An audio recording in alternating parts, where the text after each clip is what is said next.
a chefia, você não fala arqui-inimigo, o arcebispo, a arquitetura, o chefe dos construtores, a arqueologia, o estudo das origens das coisas. Então, Heráclito dizia que o Logos é o que fundamenta o arreio de todas as coisas. Aí João falou o seguinte, Heráclito estava certo. Ele não cita a frase Heráclito estava certo, eu estou subentendendo. No princípio era o Logos. E o Logos estava com Deus, ele era Deus. Mas teve uma coisa que Heráclito não contou para vocês. Aí João coloca no verso 14, o verbo se fez carne e habitou no meio de nós. E vimos a sua glória, glória como do unigênito do Pai. Então Cristo tornou Deus com um rosto, um Deus chegado a nós. Tem uma historinha que Philip Yancey conta, que uma vez um sujeito, ele tinha um aquário com peixes do mar. E você sabe que é caro manter um aquário desse. E ele gastava dinheiro e tudo, mas toda hora que ele jogava ração, fazer qualquer coisa, os peixes fugiam dele. E ele ficava chateado com aquilo. Aí o amigo falou, rapaz, eles vão sempre fugir de você, porque você parece Deus para eles. Eles estão com medo. O único jeito que você tem desses peixes amarem você sem ter medo é se você virar um deles. Então, Cristo se tornou Deus no meio de nós. Aí Paulo, agora saindo de João vai para Paulo, Paulo diz que ele se esvaziou da sua divindade, assumiu a forma humana e andou no meio de nós. E como é que fica esse lance de Deus saber e, ao mesmo tempo, entre aspas, não saber? Será que ele é só um fingidor? Ele sabe, mas finge que não sabe? Não. Fingimento não faz parte do caráter de Deus. Aí eu uso uma ilustração que o pessoal vai entender. Vamos supor que eu tivesse um carro agora, uma BMW da mais cara.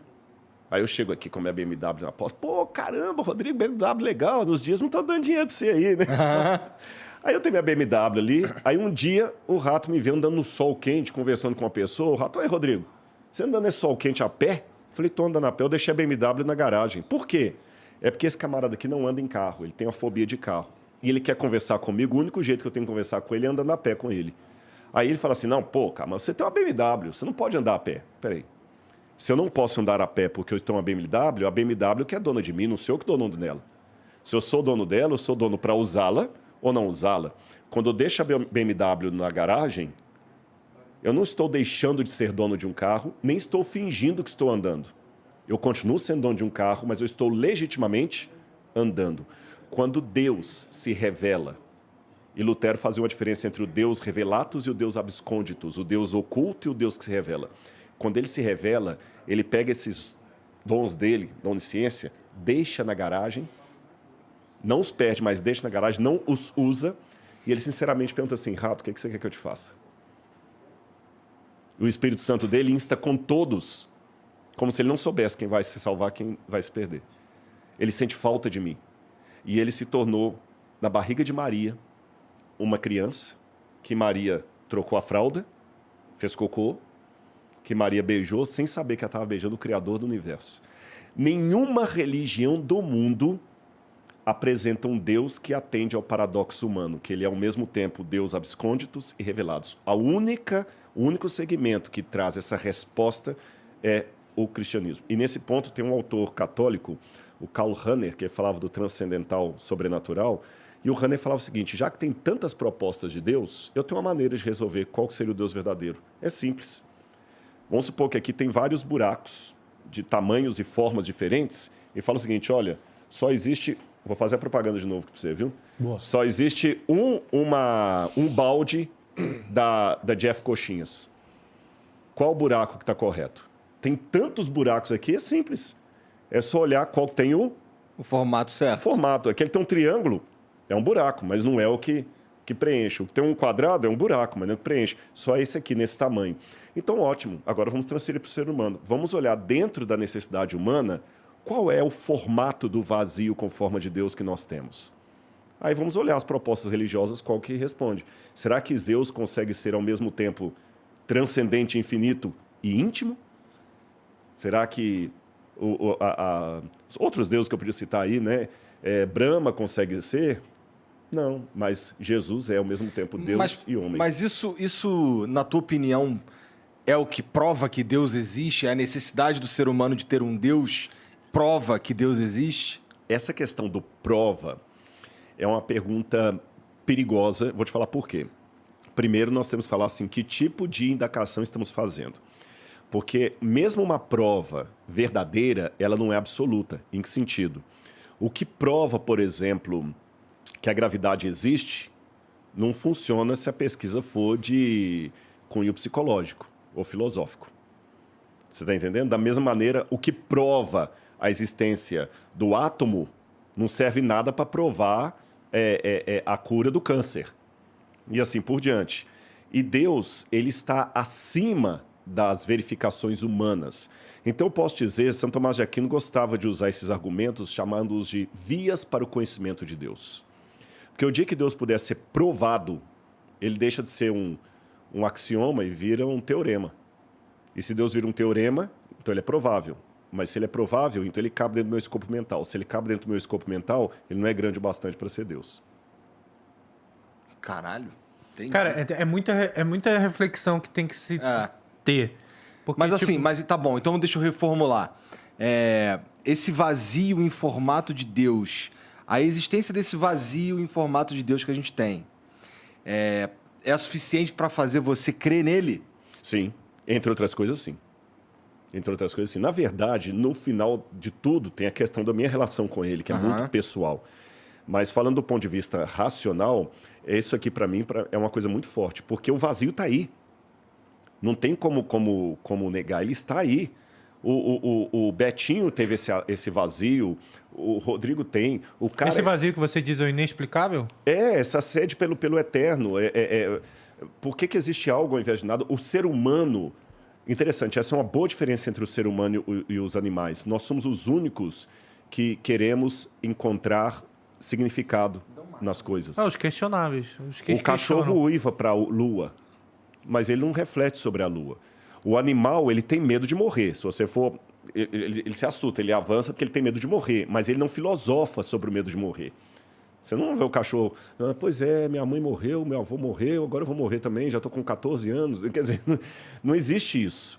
O ser humano é o único que pensa sobre a sua própria existência. E esse é o pior castigo que o ser humano poderia ter. A ignorância na dádiva.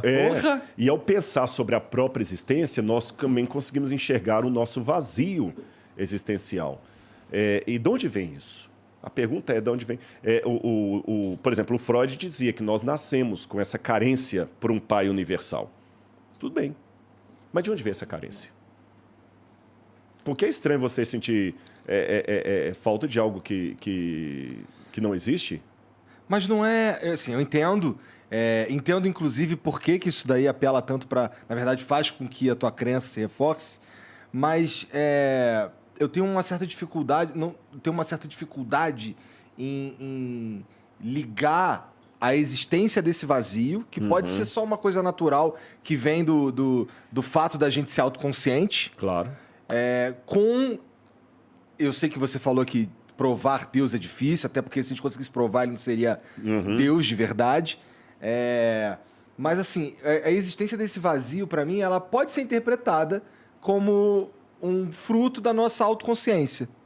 E não necessariamente a existência de um Deus. Eu acabo preenchendo ela com a crença em um Deus, mas ela não é necessariamente ela não predispõe a Deus. Vamos levar então ao ceticismo absoluto. Igual aquela hora que você me perguntou sobre o católico, eu respondi sobre o budista. Eu potencializei sua pergunta, eu vou pedir licença para fazer isso de novo. Tá. Eu vou convidar vocês a fazer um exercício comigo de ceticismo ao extremo, que estava muito em voga na época de René Descartes. René Descartes convivia com uma época que havia os idealistas, que acreditavam muito na ideia, os racionalistas, e havia aqueles céticos extremos que negavam até a coerência da ideia, da razão. Eles falavam o seguinte, olha, eu duvido tanto que eu não posso nem ter certeza que você está aqui. Quem me garante... Eu estou traduzindo Descartes para hoje, ou pelo menos não o Descartes, que ele foi contra isso aí. Vou dar a resposta que ele deu. Vou traduzir para hoje Matrix. Né? Quem me garante... Quando você falou isso, eu pensei em Matrix. Matrix. Mas, na verdade, o Matrix, que o último também foi horrível. eu tô igual aqueles velhos que só gostam... Isso é um sinal de velhice, né? Não foi muito bom também, não. Quando a música da sua juventude era mais legal, o joguinho era melhor. Tudo... Mas vamos lá. Quem me garante que vocês existem e que o flow existe? Ou que eu estou apenas projetando isso aqui, eu estou numa máquina com eletrodos aqui, projetando essa realidade, que nada disso aqui existe. Tudo isso aqui é algoritmo. Quem me garante?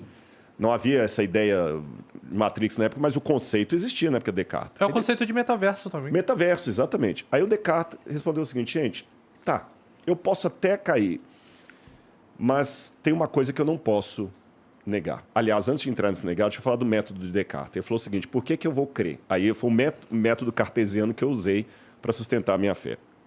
Eu vou demolir tudo que eu acredito. Eu vou demolir tudo. E vou começar do zero. Para ver se eu consigo construir um edifício de novo. Com as mesmas peças. Sabe o Lego? Estou vendo um Lego ali. Você desmonta todo, vamos ver se você consegue montar de novo. Se eu montar de novo é porque tem coerência. Agora, depois que eu demolo tudo, tem que sobrar pelo menos uma base. Aí o Descartes falou assim, a base que sobra é o seguinte, ainda que tudo seja uma ilusão, eu tenho que existir. Porque se o rato não existe, se o Igor não existe, é apenas uma ilusão da minha mente, a minha mente tem que existir em algum lugar projetando essa ilusão. É onde vem a famosa frase de René Descartes, cogito ergo sum, em latim. Penso, logo existo. Então, pelo menos eu existo. Essa foi a base. Se eu existo, quem me produziu? Será que eu tenho evidências para supor, pelo menos... Porque, veja bem, quando a gente fala assim, olha, essa coxinha aqui pode ter vindo da Vila Prudente ou pode ter vindo lá da loja... Da Zona Sul. Da Zona Sul. Não sei, o rato não falou, então ele pode ter vindo da Vila Prudente ou pode ter vindo da Zona Sul. 50% de chance para um lado, 50% de chance do outro. Por que você fala? Não, porque tem uma loja na Vila Prudente, tem uma loja na Zona Sul. Ele só tem 2 lojas, então de uma das 2 vieram. Aí eu estou trabalhando com 50% de chance. Uhum. Agora, quando eu falo o seguinte, não, essa coxinha ou veio da Zona Sul ou ele veio de Belo Horizonte. Tá, mas até onde eu saiba, não tem loja da Jeff Coxinhas em Belo Horizonte. Belo Horizonte está muito longe daqui. É muito improvável que essa coxinha tenha vindo de Belo Horizonte. Chegou quentinha. Chegou quentinha. Então, desculpa. Não, mas e se ela veio de Belo Horizonte? Não, mas não tem jeito, gente. Toda a lógica diz que ela veio da Zona Sul. Tudo que o cara falou e tudo e tal. Aí o cara... Não, mas e se eles têm um negócio de teletransporte que mandou e que a gente ainda não descobriu? Torna ainda mais complicada a explicação. Complicada a explicação. Então, não dá para falar 50-50, 50%, 50%, tá bom? Então, até como eu falei, vida provém de vida. Nada só produz nada. Então, se eu existo, não é questão ou Deus me fez ou eu surgi por um acaso. Ou a coxinha veio da Zona Sul ou veio de Belo Horizonte. Não, alguém me fez. Tá, então se esse alguém me fez, ele tem alguma coisa a ver comigo. Então, vamos lá. E eu tenho uma carência dele. Eu nasço com a carência dele. Então, você está notando que a coisa vai sendo construída aos pouquinhos e o edifício de Lego vai sendo novamente montado. Não é uma coisa assim, pueril, acreditar por acreditar. E aí vem o lance do relacionamento. E nós temos essa carência desse Deus. Eu estou tentando lembrar o nome de um autor alemão aqui, gente, está na ponta da língua, daqui a pouquinho eu lembro. Nossa, mas é como se eu tivesse esquecido o nome de Pedro Álvares Cabral aqui. Até é vergonhoso isso, mas tudo bem. Como eu falei, todo sistema fechado, a lógica está fora dele. Tá certo? Se o universo tem uma lógica, tem que ter uma resposta fora dele. Senão, não tem como ter. Não tem como ter lógica. E vamos pensar uma coisa, nossa carência por essa lógica. Quando as tartaruguinhas lá do Projeto Tamar da Bahia eclodem no ovo, elas já nascem correndo todas para a água. Ela não corre para o mato. Por que as tartaruguinhas correm para a água? A explicação que dão é que é instinto, né? Instinto. Uhum. Tá certo, e eu concordo que é um instinto. Mas por que o instinto manda correr para a água? A pergunta é mais simples. É porque a água existe. Seria estranho o instinto da tartaruguinha mandá-la correr para a água se a água não existe. Imagina, então seria um teste bacana, tipo, botar elas para nascer em um lugar onde não tem água. Não sei, com certeza elas vão já morrer fizeram isso. Buscando a água. Elas vão morrer buscando a água, né? Então, da mesma maneira que o instinto da tartaruga mostra a existência da água, mesmo que ela esteja no deserto, ela vai sair procurando a água, o nosso instinto manda buscar o transcendente. E quer nós nasçamos numa situação de beira de praia ou do deserto, a gente vai continuar buscando esse transcendente. E quando não achar esse transcendente por qualquer questão biográfica, a gente vai tentar substituir esse transcendente